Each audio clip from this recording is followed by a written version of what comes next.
দেখলাম।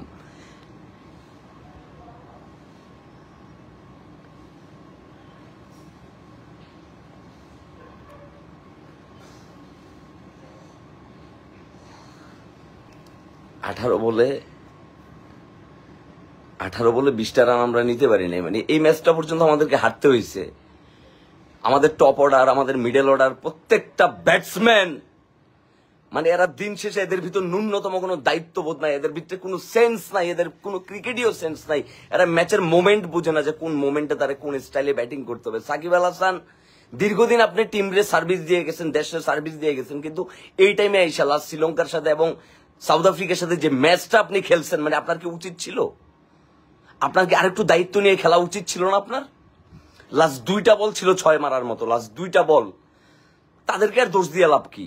এক মাহমুদুল্লাহ রিয়াদ আর তাহিদ হৃদয় মিলে পুরো ম্যাচটারে টাইনা নিয়ে আসছে আপনাদের ইজ্জতটা বাঁচানোর জন্য, কিন্তু তাদের তো আপনার ইজ্জত বাঁচানোর জন্য প্রত্যেকবার তাদের দায় না।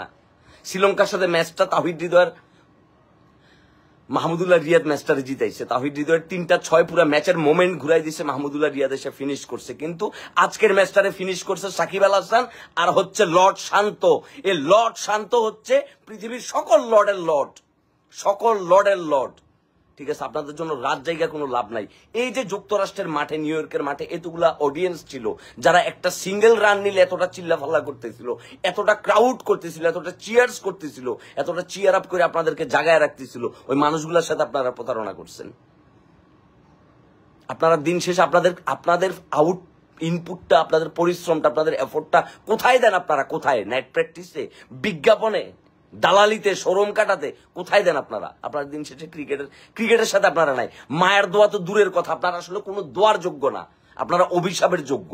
কারণ আপনারা আমাদের সাথে যে প্রতারণা করছেন, আপনারা 18 বলে 20টা রান আপনারা এই ম্যাচে বার করতে পারেন নাই। নাজমুল হোসেন শান্ত আর সাকিব আল হাসান এমন টাইমে আউট হয়েছে, আউট হয়ে পুরো ম্যাচটারে কি তারা ডিফিকাল্ট করে ফেলছে। 11 থেকে 15 নাম্বার ওভারে ম্যাচটা ঘুরাইয়া দাঁড় করাইছে এই তাহিদ হৃদয় আর এই মাহমুদুল্লাহ রিয়াদ নিজেও বিশ্বাস করতে পারে নাই যে মানে সে যে ফুল টাচ বলে যেটা মারছে ওই বলটা কি আসলে ক্যাচ হয়ে যাবে, সেটা নিজেও ট্রাস্ট করে নাই। সেটা মানে সে যখন আউট হয়েছে তার ফেসের রিয়েকশনটা দেখতেছিলাম, তার ফেসের রিয়েকশন। খেলার মাঝখানে একটা টাইমে দেখেছি কি মানে যখন 8 বলে মনে 11 রান না কত রান দরকার, মানে ওই টাইমে হচ্ছে কি সাকিব আল হাসান দাঁত কেলায় হাসতেছিল। মানে আপনাদের লজ্জা করে না? একটা সহজ ম্যাচে তো কঠিন আপনারা করছেনই, কঠিন করেও ম্যাচটারে আপনারা জিততে পারেন নাই। দিন শেষে কি লাভ হইলো? জাকের আলী অনেকের রিপ্লেসমেন্টে আনলো, কি লাভ হইলো? হ্যাঁ, সৌম্য সরকারের বসায়ও তো কোনো লাভ হইলো না। হ্যাঁ, আর তার উপরে মানে আম্পায়ারের বেশ কিছু ডিসিশন, ওয়াইডের ডিসিশন, আউটের ডিসিশন, মানে যে যার যার মন মতো নিছে। মানে এখন আসলে দোষটা কারে দিব? আসলে নাজমুল হোসেন শান্তরে দোষ দিব, সাকিব আল হাসানরে দোষ দিব, জাকের আলী অনিকরে দোষ দিব, মাহমুদুল্লাহ রিয়াদ ফুল টাচ বলে ছক্কা কেন মারতে পারে নাই এটার জন্য তারে দোষ দিব, তাহিদ হৃদয় কেমনে আউট হয়ে গেছে এটার জন্য তারে দোষ দিব, নাকি আম্পায়ারে দোষ দিব, নাকি আমাদের ভাগ্যরে দোষ দিব? প্রত্যেকটা বলে মনে হয়েছে যে প্রত্যেকটা ফ্যান আসলে কি হার্ট অ্যাটাক করবে, মানে এরা আসলে ম্যাচটা দেখতে পারবে না। হ্যাঁ, পোলাপাইন কেউ বাপের কাছ থেকে টাকা চুরি করে, কেউ আম্মার কাছ থেকে খুঁজা পোলাপাইন এমবি বসছে মোবাইলে এই ক্রিকেট খেলাটা দেখার জন্য। কারণ আমাদের তো আর আসলে গর্ব করার মতো, প্রাউড করার মতো কিছু নাই। এই ক্রিকেটটাই আছে আমাদের সেবা, আর কিচ্ছু নাই আমাদের, আর কিচ্ছু নাই আমাদের। আমাদের সেবা এই ক্রিকেটটাই ছিল। ওই ক্রিকেটটারে পর্যন্ত আপনারা ডে বাই ডে যে জায়গাটাতে নিয়ে গেছেন, এটা আর বলার মতো আসলে কিচ্ছু নাই। হ্যাঁ, এই লর্ড টিম রে যে মাহমুদুল্লাহ যে টাইনা নিয়ে আসছে, এটাই তো আপনাদের, তার পায়ের ধোয়া পানি খাওয়া উচিত আপনাদের, তার পায়ের ধোয়া। মাহমুদুল্লাহ রিয়াদ নিয়ে আমার কোনো আফসোস নাই, আমার কোনো সে নাই। মানে ছক্কাটা মারার পরে তার চেহারার ভিতরে মানে তার কাছে মনে হচ্ছে যে সে অনেক বড় ক্রাইম করে ফেলছে, মানে এই ছক্কাটা তার মারাই দরকার ছিল, সে কেন মারতে পারে না, তার এমন একটা রিয়েকশন ছিল।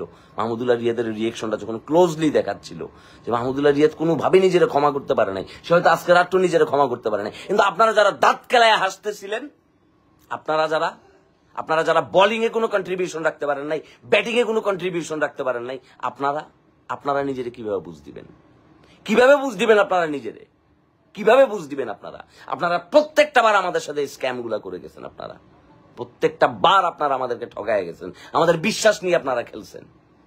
আমরা মাঠের বাইরে থেকে 18 কোটি মানুষ আপনাদের জন্য দোয়া করে, কেউ তো আপনাদেরকে অভিশাপ দেয় না। হাজার গালিগালাজ করুক, হাজার মন খারাপ করুক, হাজার আপনাদেরকে ট্রোল করুক, সমালোচনা করুক, কেউ কিন্তু আপনাদেরকে মন থেকে অভিশাপ দেয় না। কারণ প্রত্যেকটা ম্যাচে প্রত্যেকটা অডিয়েন্স আপনাদের জন্য মন ভরা দোয়া করে যে আজকের ম্যাচটা হয়তো আমরা জিতবো, আজকের ম্যাচটা হয়তো আমরা জিতবো। আমরা 113 রানের ম্যাচটা আমরা জিততে পারি নাই। এই সাউথ আফ্রিকার সাথে কখনোই আমরা টি-20তে জিততে পারি নাই, কখনোই কি সাউথ আফ্রিকার সাথে এই টি-20 ম্যাচ আমরা জিততে পারি নাই। আজকে আমরা কারে দোষ দিব? আজকে আমরা কারে দোষ দিব? শান্তর আসলে ক্যাপ্টেন্সি তো দূরের কথা, ও টিমে থাকার কোনো যোগ্যতা নাই, ন্যূনতম যোগ্যতা নাই। ও যে বলগুলা ডট খাইছে না, নতুন বলে পর্যন্ত সে রান বের করতে পারে নাই।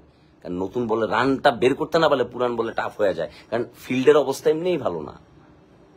সাকিব আল হাসান যেভাবে আউটটা হয়েছে বাউন্সারে, 146 মনে বলের গতি ছিল, সেম পথে আরেকটু এক্সট্রা বাউন্স ছিল, শান্ত আউট হয়েছিল। শান্তর কি ওই বলটা মারাটা কি খুব জরুরি ছিল? খুব জরুরি ছিল নাজমুল হোসেন শান্তর ওই শর্ট সিলেকশনটা খেলার, মানে ওই শটটা খেলার। উইকেটটা সে বিলাইয়া দিয়ে আসছে। লজ্জা, তাদেরকে দেখা লজ্জা পাবে, বিন্দুমাত্র লজ্জা তাদের ভেতর নাই। একটা প্লেয়ারের ভেতর কি বিন্দুমাত্র লজ্জা নাই? বিন্দুমাত্র লজ্জা নাই একটা প্লেয়ারের।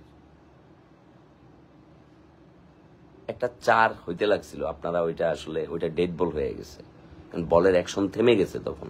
সো বলের অ্যাকশন যখন থেমে গেছে ওইটা রান হিসেবে কাউন্ট হবে না, ওইটা নিয়ে আপনারা। কিন্তু এছাড়াও তো আম্পায়ারের বেশ কয়েকটা কি উল্টাপাল্টা ডিসিশন ছিল। আম্পায়ার কলস তাহিদ হৃদয়ের আউটটা, আম্পায়াররা তো দোষ দিয়ে লাভ নাই। এত কিছুর পরেও তো আমাদের হাতে ম্যাচটা ছিল, আমরা তো চাইলে পারতাম ম্যাচটারে বাইর করতে। আমরা কেন পারলাম না? আজকে সারাটা রাত ঘুমাইতে পারবে না।